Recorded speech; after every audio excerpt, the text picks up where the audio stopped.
Ladies and gentlemen, the NFL is back. Yes, it's back. Even though we had that trash game of the Hall of Fame game, which is trash every year because no starters play. But nevertheless, NFL is back. JGoodWithSports here. Look, man. Even though the score was 27-11, Raiders over the Jags. Even though there's no starters that really played, except for Josh Jacobs, who played for a couple of snaps. It was just good to just see football back on TV again. That's the NFL. It's that time of year. That means we're right around the corner from the season starting, which means the end of the year is coming. It's just a snowball effect, people. That's all it is. So with that being said, today's show is going to be fantasy football driven.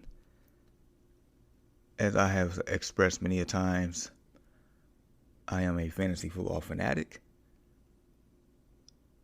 Actually co-host a podcast called Destination Fantasy Podcast, specifically for fantasy football.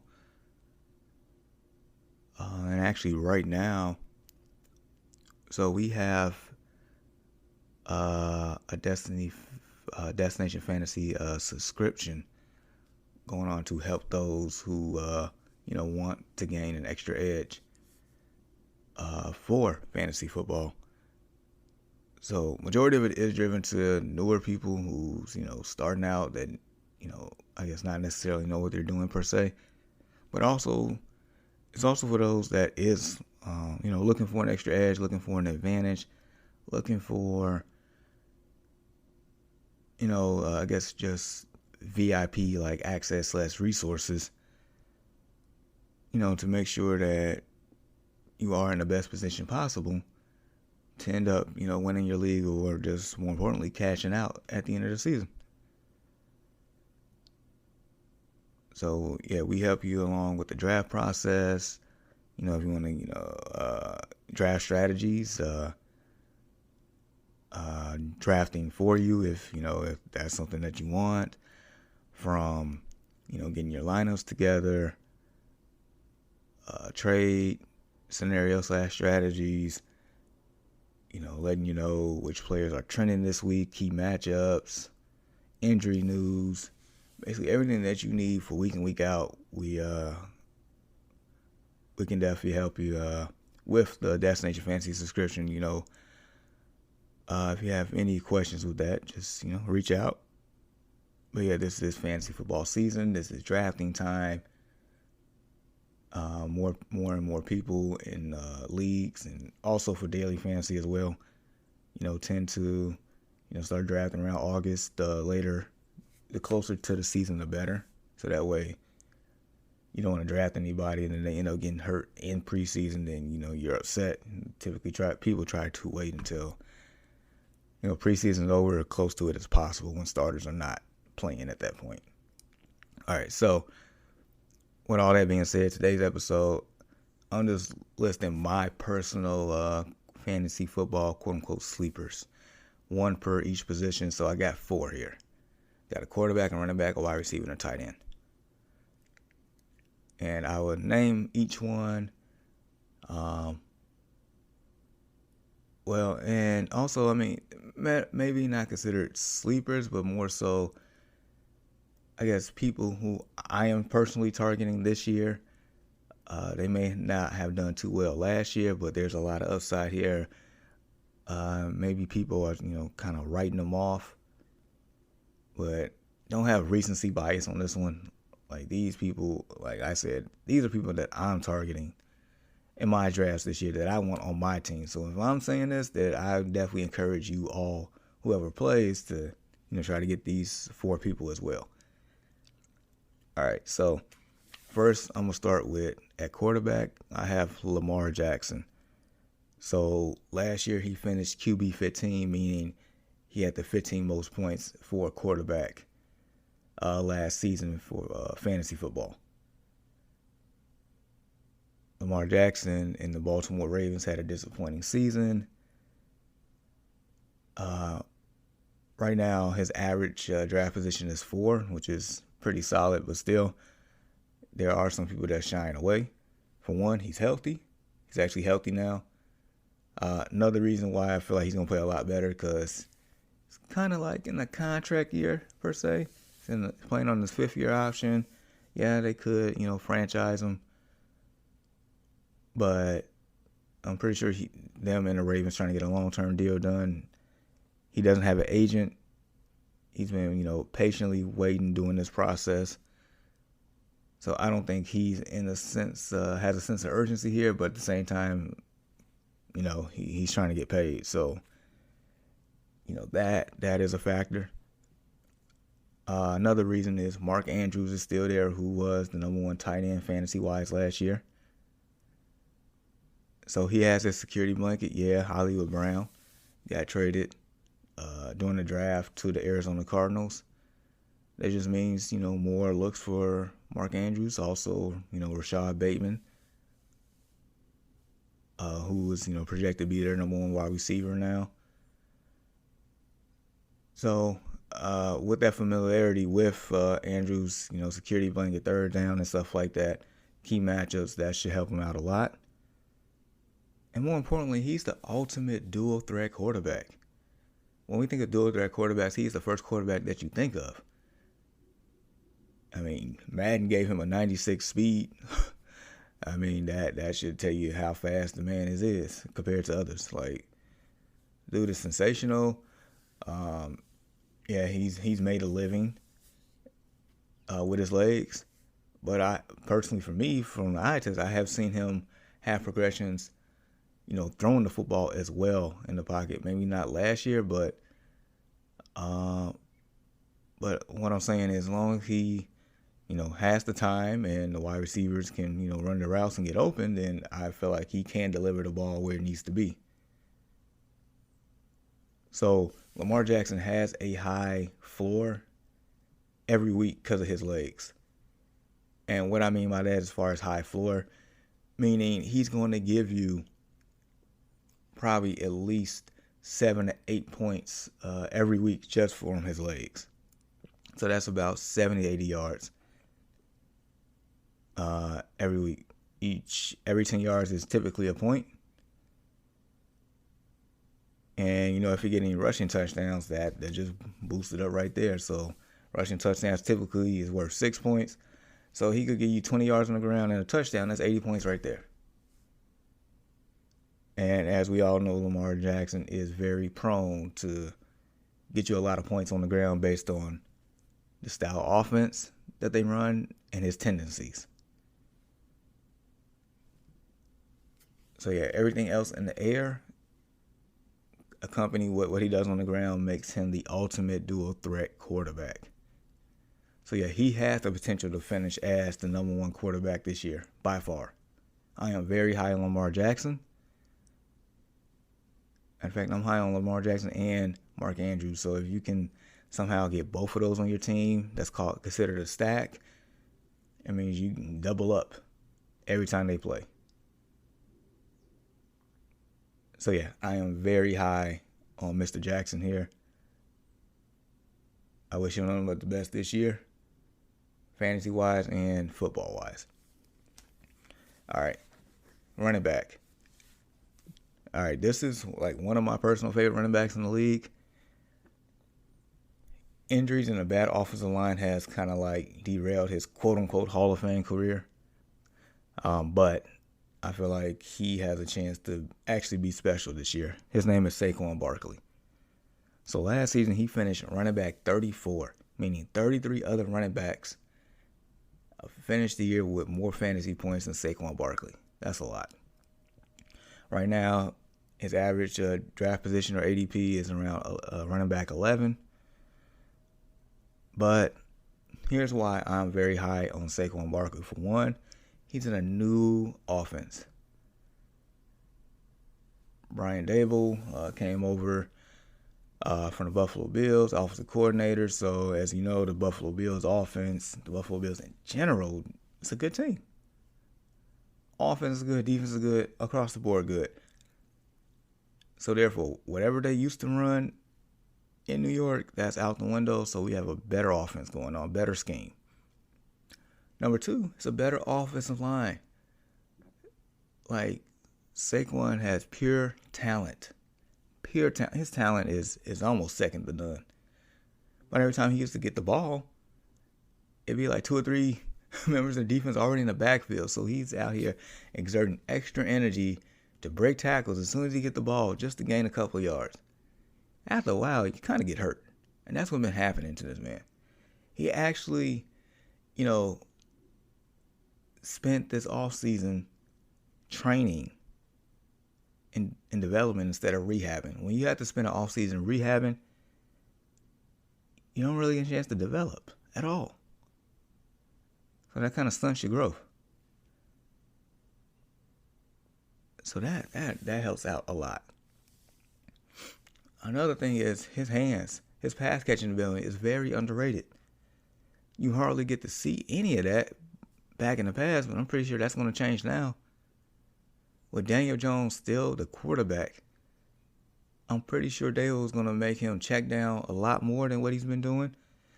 Actually utilize all the weapons around him. Like the Giants have talented skill position players on offense. They do. Between Galladay and Sterling Shepard, Saquon Barkley. Like, they have talented players. And I would expect Dable to put everybody in the best position possible to succeed. And so my key formula that I got from Matthew Berry, who used to be, I guess, the fantasy football guru at ESPN now. He's with NBC. But his formula for a successful fantasy football player is talent plus opportunity equals stud, equals fantasy football stud. So Saquon Barkley definitely has the talent, and hopefully with this new scheme and new offensive line, he has the opportunity. If both of those are consistent with his talent, yeah, look out. I got him as a potential top 5 finish this year because he's that good when healthy and when the opportunity is given. All right, wide receiver. We're going to Denver. We're going to the Mile High City. And actually, his counterpart could be on this list too, but I decided to just choose Jerry Jeudy. This is going to be his 3rd year. Coming from Alabama. Last season, he finished wide receiver 95th best receiver in fantasy football last year. A lot of that was due to injury, but still, that's a lot. That means 94 of the guys were better than you. So why are you on my list? All right, well, for starters, his ADP right now is wide receiver 26, so that means people, are valuing this guy, rightfully so. First and foremost, Sierra's husband is quarterback, a.k.a. Russell Wilson. He is quarterback now. It is not Drew Lock anymore. Those days are in the past. It's not Teddy Bridgewater. Those days are in the past. It is Russell Wilson. Look what Russell Wilson was doing with DK Metcalf and Tyler Lockett, making both of those relevant players in fantasy football. To me, Mr. Jeudy is an excellent route runner. He is top 10, in my opinion, in the league. So he has the ability to get open on his own based on his ability to break out of routes of his route tree. He is excellent at that, by far. Also, there's a new offense, new coach come in, new scheme. It's not going to be run-based like all the time. New system. That helps a lot. Unfortunately, Tim Patrick, who was another wide receiver in that core, tore his ACL last week.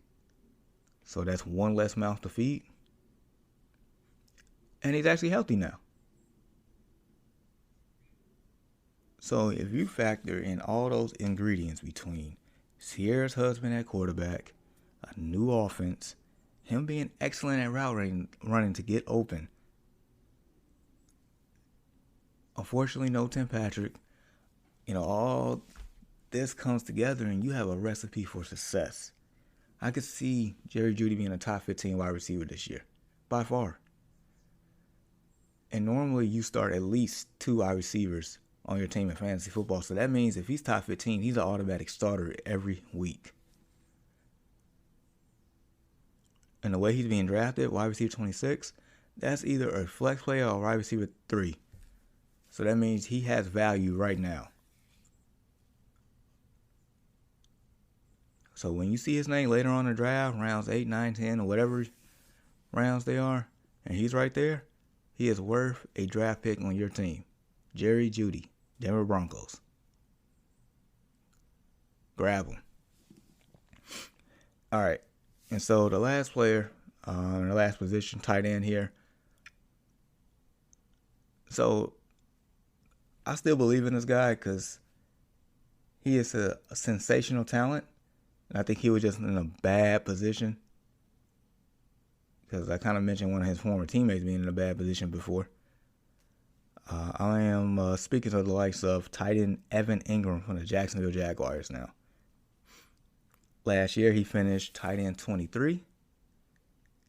His ADP right now is tight end 22, so people are not valuing him, I guess, as much as I am right now. And that's fine. I'm the type of guy to go against the grain anyway. I end up seeing something before others do. It is what it is. All right, so the reason why I'm high on Evan Ingram this year, for one, Trevor Lawrence is greater than Daniel Jones. Quarterback Trevor Lawrence is a better quarterback than Daniel Jones. So therefore, he should have more opportunities to get the ball, to be productive. Number 2, new head coach Doug Peterson, who was a Super Bowl winning head coach with the Philadelphia Eagles. All I know is during that time, tight ends are featured in his offense. From Zach Ertz from a few years ago to Dallas Goedert right before Doug Peterson left. Both of those tight ends were excellent in that system. And what I know is young quarterbacks typically utilize either their running back or their tight end as security blankets when things hit the fan in the middle of the game. Because they are usually the closest and accessible players on the field when making a pass. Because they're typically inside the numbers and not on the outside. So that helps Evan Ingram's case. Number 3, even though the Jags had I feel like an excellent offseason, surrounding Trevor with better weapons, there's still a lack of weapons there. Yeah, they signed Christian Kirk. That's a deep threat. They signed Marvin Jones Jr., a possession receiver. But outside of that, Evan Ingram is right there at tight end. I know Dan Arnold is there, and that's fine and dandy. But that goes to my 4th point is Evan Ingram is an excellent athlete. He is a great athlete. He has a pretty fast 40 time for a tight end. I'll say 4.4. He runs a 4.4 or something as a tight end. He can do damage. I know he, in his Giants career, besides, it's basically the same Saquon Barkley syndrome. Bad line, quarterback can't get the ball out. Also wasn't healthy at times. So it was just a bad combination of things. I think him being in Jacksonville gives him a fresh start, gives him an opportunity to be productive and actually get the payday that he probably thinks that he wants based on his talent. He has an opportunity to put up some numbers. Especially if Jacksonville's defense is going to be anything like last year, they're going to be down. They're going to have opportunities to throw the ball a lot. And he's a red zone threat. He's kind of big too. So, look. Are there plenty of tight ends that should be drafted before him? Absolutely. But what I'm saying is if you, need a tight end late in your draft, if you didn't prioritize tight end early on like others, he is worth a late round flyer here, people. He is worth it. And I feel like he has a chance to finish top 10 at tight end this year. He has a chance. Just keep that in mind. Okay, so yeah, this is JGood's fantasy sleeper personal list. This is my list. Quarterback Lamar Jackson, running back Saquon Barkley, wide receiver Jerry Jeudy, tight end Evan Ingram. All right, I'm just giving you a little piece of my inside information here of who I'm targeting. So take it or leave it, take it how you want it. But I'm just sharing some nuggets here this morning. So, all right, that's my time for today. Continue to rock with your boy right here on the No Offense Radio and the No Offense Network. Follow me on social media at JGoodWithSports, Facebook, Twitter, TikTok, Instagram. This week we're just gonna keep it moving. This Thursday the actual week 1 of preseason starts, so I can't wait for that. But until then, you all, enjoy this Sunday. Enjoy the weather, enjoy each other. Until next time, peace.